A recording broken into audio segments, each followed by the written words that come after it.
Hi, welcome back. What we're going to do is I told you to put all these little nicks in on the corners just to give you an idea where these lines are going to be. Now this lines doesn't matter if they go now because you have the markers at the end. So what we're going to do first of all is we're going to chop this portion off. So if you have all these nicks in, what you're going to do is take a little better heftier knife like this, and you're just going to cut it up like so. Okay, you're going to undercut. That's all you're going to do.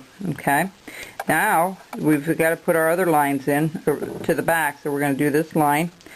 Going to put it in pretty good, and we're going to go down.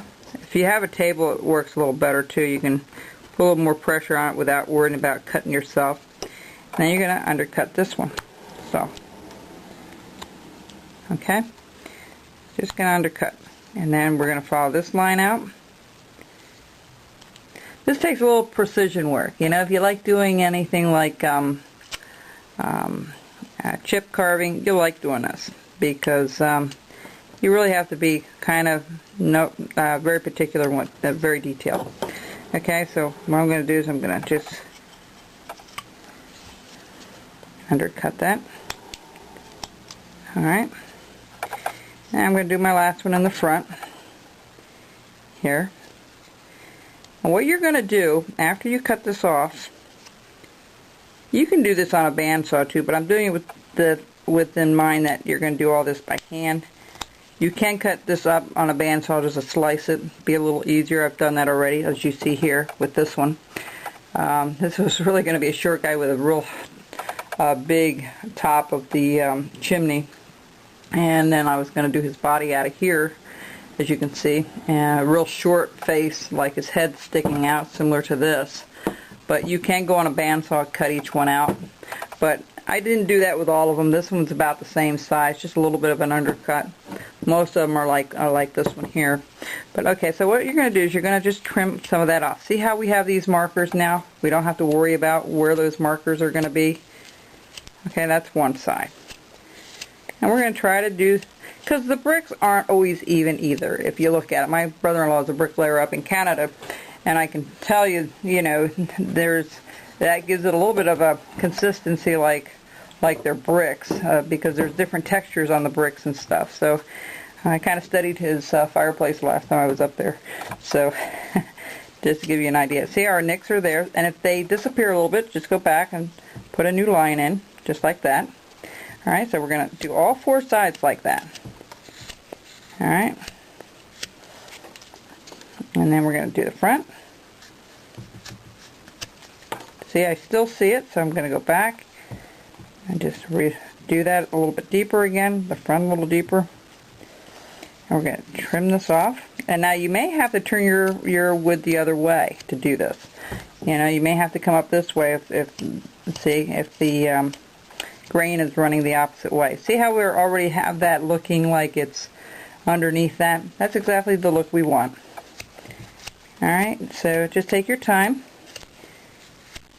And, you know, I kind of do these as I go. I don't do these ahead of time, these tapes. I just make them and I put them on YouTube, so hopefully I won't make a mistake. I haven't made a major mistake other than slapping the one guy with paint on his face, so I've been pretty lucky that way.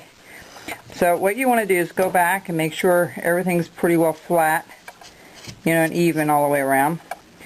And then we're going to go back up here. We're going to do that first little V cut at the top here. I'll give it a little bit of a distinction yet, like it's further in than what it really is. And what I'm doing is this portion right here. Okay, I don't know if that one shows it as much, but it gives it more of a lip that you can see it. I don't know if I see this, you can see really well. This one here, you don't. So when we go back, we make a little incision and do half a V cut,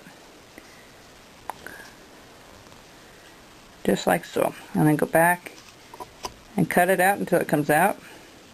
Perfect. See? That's exactly what we want. We want to give it the illusion that it's deeper than what it really is. Alright. So you're going to go around and do all of them. You're going to trim this up a little bit. If a little bit more has to come off, that's fine. You're just going to try to give it an illusion that it's smaller than this, okay? And then when you go back, here's what I want you to do is what you did up here. You're going to match the lines. You're going to do all your lines around the whole block. That will be your homework when you're offline. You're going to match this up with this. And you're just going to push it in, okay? And match both. Make sure your knife is long enough for this. If it's not, you can do a half and half if you want, but you just have to make sure they'll line up. Okay, see how we have our first line of bricks going, okay? And you go around the whole thing the same way. You just line up those two notches with your blade and kind of work it in there a little bit. And that's your second. And that's how you want to do all these bricks. So you have these two lines, these two, and the two front to do yet. And then you want to do the one undercut under the top part of the chimney. And then I'll tell you how to put these little bricks in. It's not that difficult. Very simple. So that's the hardest part with this.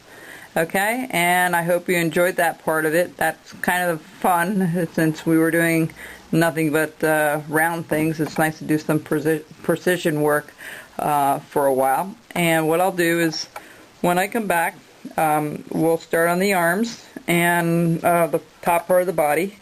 And really there isn't a whole lot more to do. We had to put the beard line, you know, the hair and stuff, and the hair and the hairline and stuff like that. So we'll get there, and this all has to be cut out. So I'll show you how to do that in the next tape. I'll be back.